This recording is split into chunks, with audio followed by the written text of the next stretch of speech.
Hello and welcome to budget edition of Simply inTAXicating. Indian Finance Minister Mr. Rohit Jain is going to present his second budget on February 29th. Like many previous budgets, there are very high expectations this year too. Mr. Jain has already made a host of commitments with respect to a structural shift in the direct tax regime. This is one fundamental difference from the budgets in the past. And that is, he has made his intention, he has announced it very clearly that he intends to grandfather many of the exemptions and reduce the corporate tax rate in the bargain. To discuss a host of such issues and also many other budget wishes, we have four distinguished panelists with us. We have Mr. Rohit Jain with us from Vaish Associates and Advocates. We have Mr. Hitesh Sawhney from Partner PwC. We have Mr. M K Venu. We have Ravinder Singh. He is General Manager Taxation, GMR. So let me start with Mr. Jain that to begin with, I would like to have your comments with respect to the corporate tax reduction roadmap and grandfathering of some of the exemptions which we are talking about. Yeah, the finance minister in his earlier budget speech actually said that he is actually looking forward for a corporate rate to bring down to 25%. What is present is actually the effective rate. If you start with 30% and then the take care of the surcharge and the education cess, it's almost more than 33%, which is quite high for the corporate assessee, 33%. So I think what the corporate people are expecting is that there should be clear roadmap to bring down the corporate rate from 33% to 25%. That I think is a great expectation from the corporate side. Then insofar as grandfathering of some of the schemes are concerned, you see, for example, for MAT actually is 18.5% today, along with surcharge and education cess, it's almost 20%, which is again a quite high an amount. Now, what people are expecting is at least some of the infrastructure sector, for example, ATIA, people who are actually into infrastructure, they should get exemption from MAT, which actually everyone is expecting from the finance minister. Then investment allowance, you see, last time he came out with an investment allowance for normal computation of business income, investment allowance is allowed as deduction. Right. But for the purpose of computing MAT, again that is not allowed as deduction. So even if you invest say more than 25 crores, for the normal taxation you may get a deduction. Right. But for MAT purposes actually you end up paying 20% of tax. So actually it's not a great incentive in that sense. So people are expecting that he should come out with some relief for that. Front. Yeah. Right. Do you agree with him that corporate tax rate in India is indeed very high with respect to our some of the ASEAN countries and other developed economies in Asia particularly? Is it really very high if you don't compare ourselves with the Europeans and the other developed economies?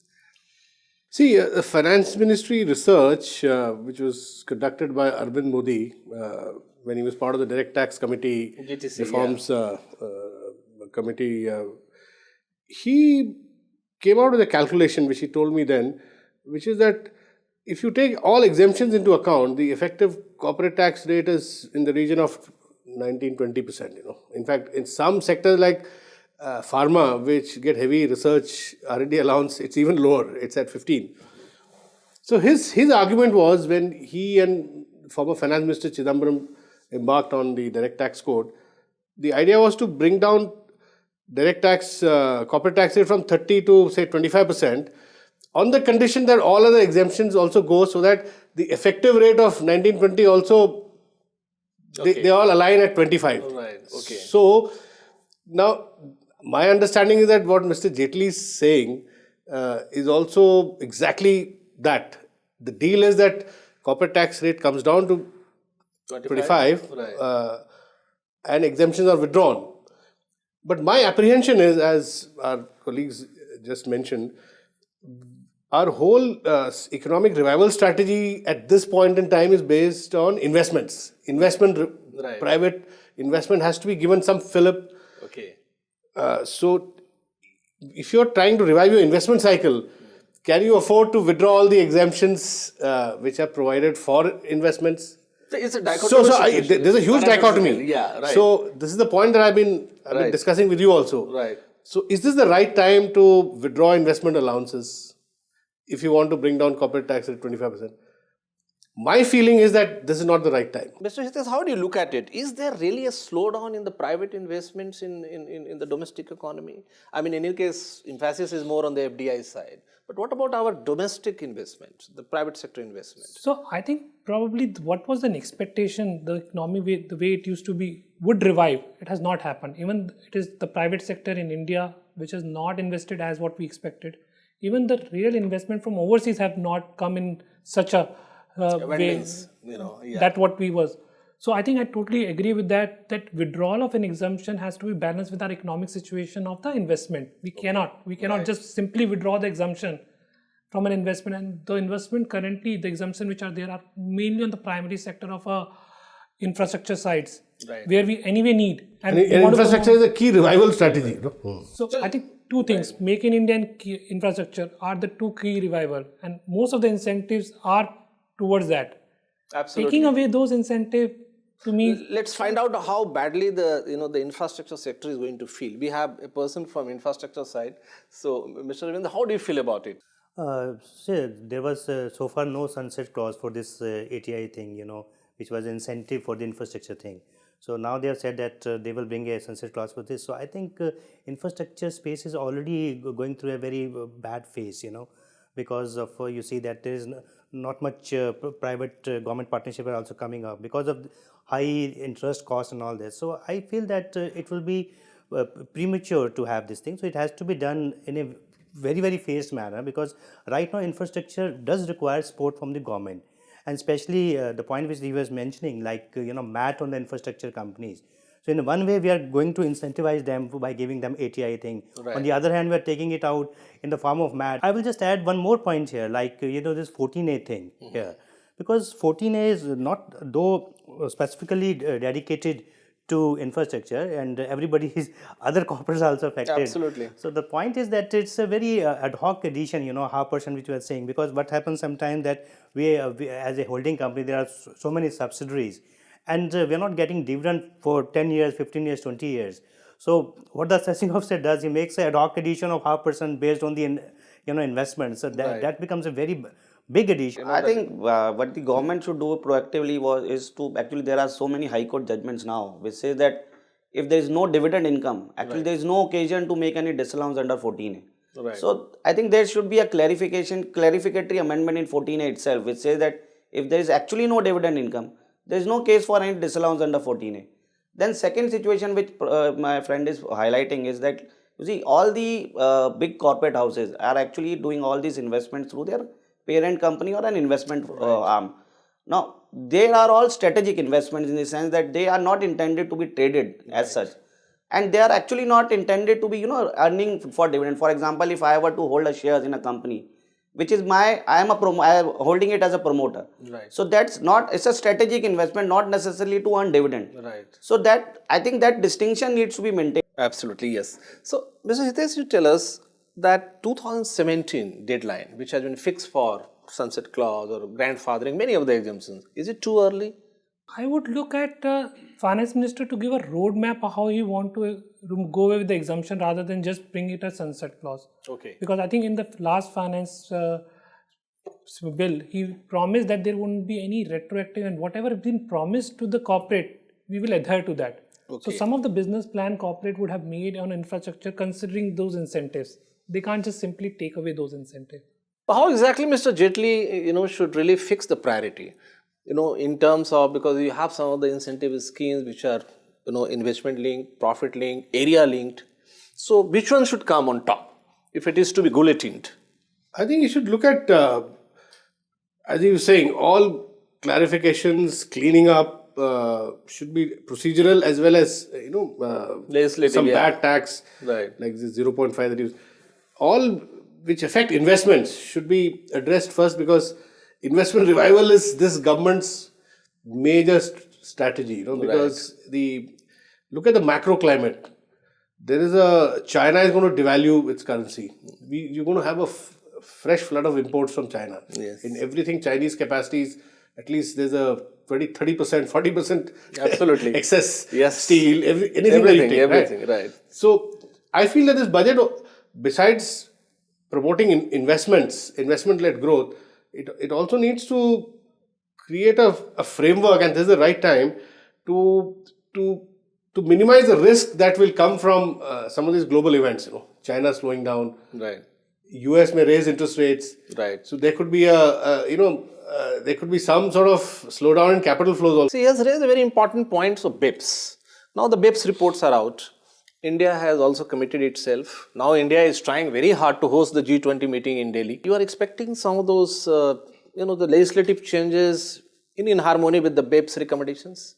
We expect some sort of a roadmap or amendment into the current act to bring in certain BEPS action point, mainly on account of country by country reporting, wherein there is an entire reporting requirement for the transfer pricing, and at the same time there could be a mandatory disclosure requirement. Right. So these two items we feel that there could be certain, but at the same time I would like to caution that it's a current state of affairs. We should not overburden the taxpayer with the enormous compliance requirement. They should be just balancing it out. What about the digital space, where taxation is such a bone of contention? Digital is very important because I've been speaking to some international taxation experts. They are saying that the way the Amazons and others are, sort of capturing market share in India. Absolutely, yes. So this question is now within policy circles.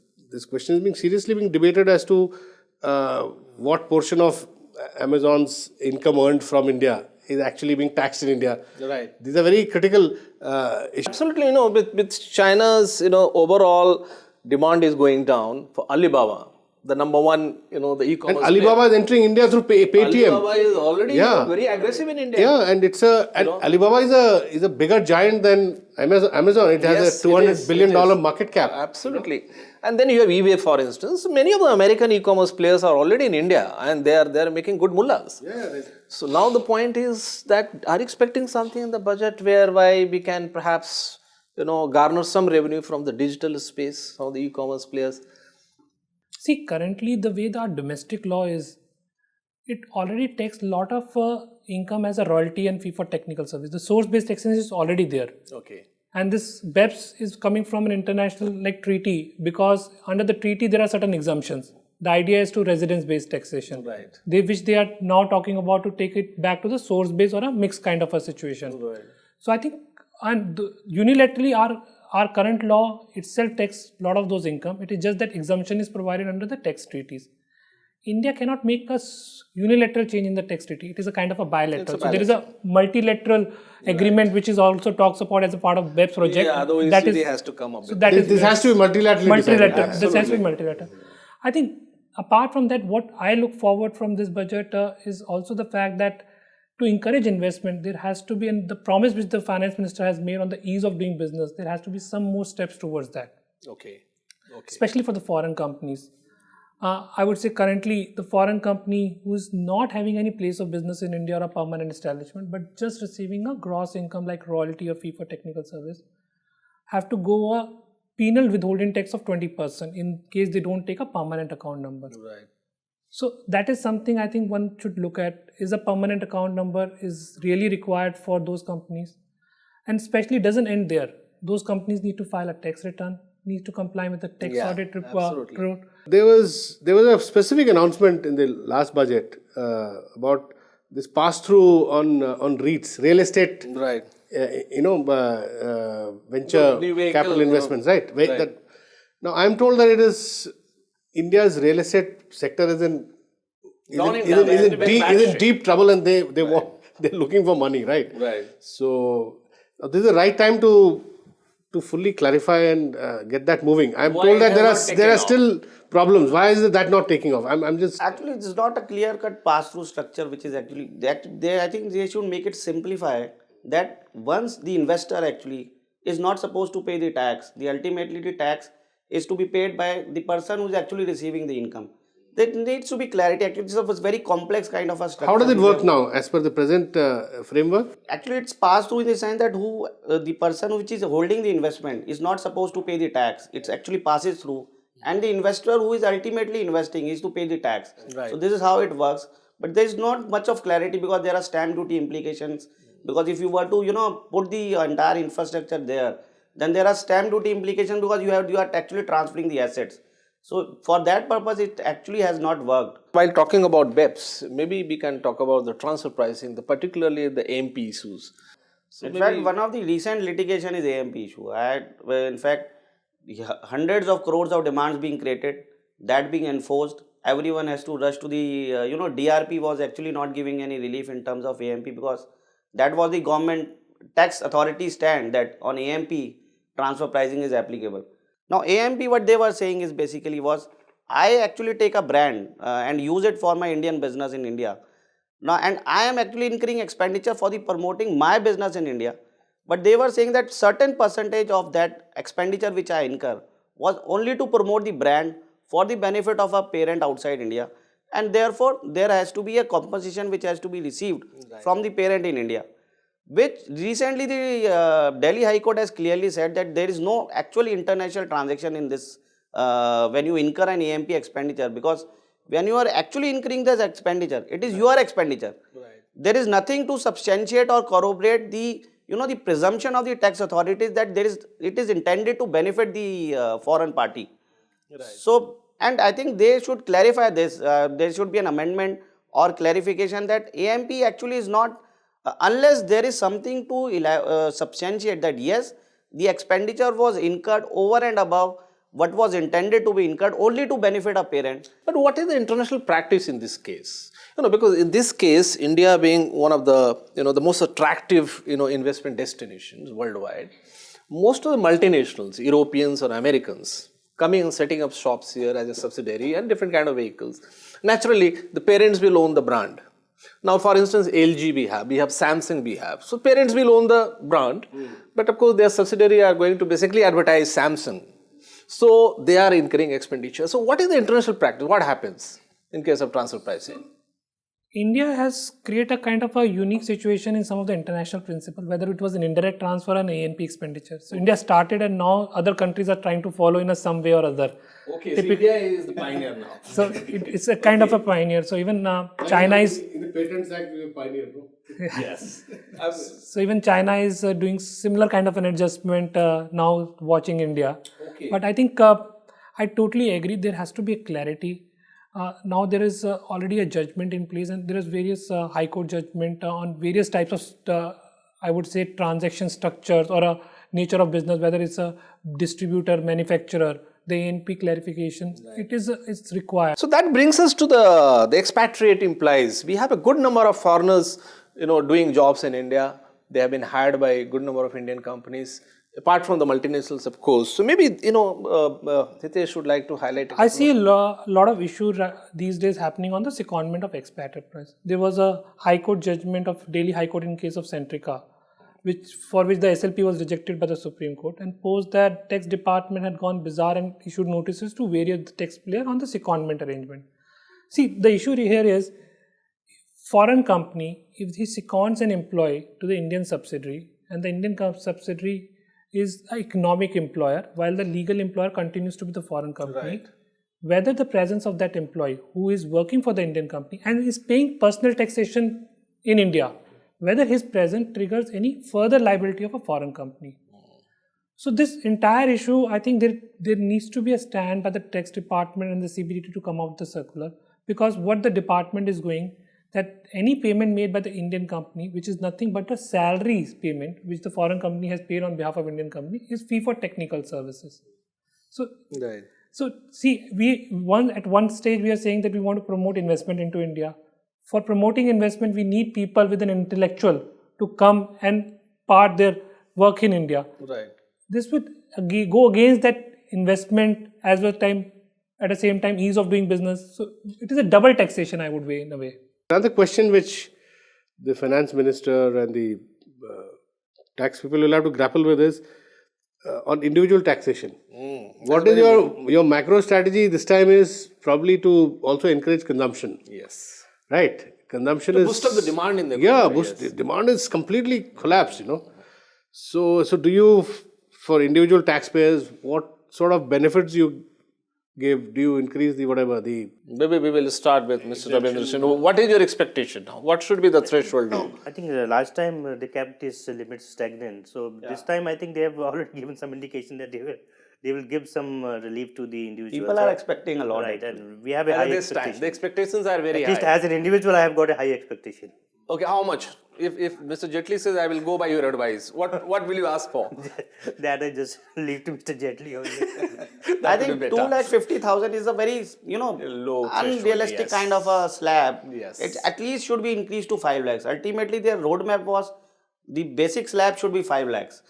And I think one thing which probably is bothering them is that if supposingly we were to increase the slab from 250 to 5 You will lakhs. no tax until 5 lakhs. And no tax tax until 5 lakhs. The So- exemption threshold. So people won't be filing their tax returns and they will go after the tax net. I think the solution to that could be the filing of the return can be made mandatory, but not the paying of the tax. Right. So that could be one. I would suggest that they've collected so much money from the fall in oil prices, which should have gone to the consumer. Well, they want to invest it in public infrastructure, fine. And they are So, collecting by so high at least central excise. Mr. Jaitley should give part of that Right.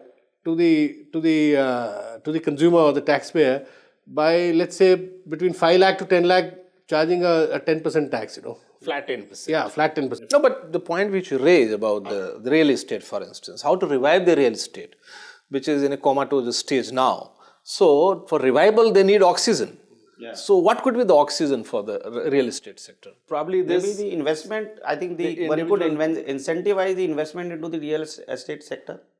The encourage bringing down of the interest individuals rates. to buy it, yeah. For example, home loans. You see, today the exemption limit is 2 lakhs and for 24 if you were to, buy a house and the deduction. Which if you see 10% of the interest rate, it actually translates into a 20 lakhs of loan. Yes. And you hardly get any house at 20 lakhs of rupees. Absolutely. I think that needs to be increased. It has to be It is rationalized. not realistic. 5 lakhs or maybe more than 5 lakhs would be something reasonable. I agree. That deduction I to totally that agree. extent. For interest Because and that- the capital, principal, both. Definitely. Maybe, but actually that's some money actually going out from your pockets. Right. You are actually spending to that extent. The money is coming into the system. You are earning it and the money is coming back into the system. So, and secondly, that slab rates, actually if you leave more of the money with the individual people by increasing the slab rate, so it may bring down the tax flow, the tax inflow in the sense the direct tax flow may be lower. But you see that will increase the spending. On this note, let me thank all my four panelists, and Mr. Jaitley will have a good number of very intelligent suggestions on the international taxation front, as rightly pointed by Mr. Hitesh, that transfer pricing, AMP issues, of course, it's a ticklish issue where there is no point once the High Court has given a ruling in favor of SSCs, then the revenue should accept it, or some clarity. If there is a different way, the government is very keen to garner some revenue, probably it could be made a part of the provisions. Then we have, of course, expatriates. That's a reality, the global reality. Good number of Indians are going abroad to work in different countries. Similarly, good number of foreigners are coming to India to work. Therefore, there is a need for clarity on this front, how to tax their income. Then we have MAT is a very ticklish issue, where Mr. Jaitley himself will get very sentimental about it. What is to be done? Industry and trade will continue to demand that the MAT rate should come down. There should be a roadmap. Looking at the macro side, as rightly pointed by Mr. Venu, that investment has to be the epicenter. It has been of the Modi government, but the point is that to attract investment and the fact that the private investment in India is going down, the graph is on the slide, one has to look at the fiscal stops which could be provided, not necessarily in terms of exemptions, but maybe in terms of little more clarity, in the tax regime and the procedural simplification. As rightly pointed out, by Mr. Ravinder Singh, with respect to the infrastructure sector, which continues to be in deep trouble. It requires probably some kind of tax incentive for some more years before the sunset provisions are enforced, or maybe it could be, postponed for a couple of more years, like a TIA. So similarly, the infrastructure sector has been, a focused area for the policymakers. It needs little more reinforcement. It should continue for some more years rather than, when the Chinese economy is going down, China is in trouble, US economy is yet to pick up. Then Europe, EU, which happens to be a major trading partner for us, is already in trouble. So looking at all the global scenario, perhaps it's not the right time to take too many harsh decisions. Then the individual taxpayers, if the demand has to be boosted and provided some kind of solid leg to recover immediately, because the domestic demand is contracting. and it needs to be taken care of, and it can be done only by providing some kind of little more money in the hands of individual taxpayers, the consumers who could go out and buy, and maybe even the e-commerce sector can get a major boost. So looking at all the dimensions, there are very sensible and important takeaways for Mr. Jaitley. Let's look forward to seeing all those, some of them getting translated into the finance bill proposals on February 29. Thanking you all for watching TIL Tube.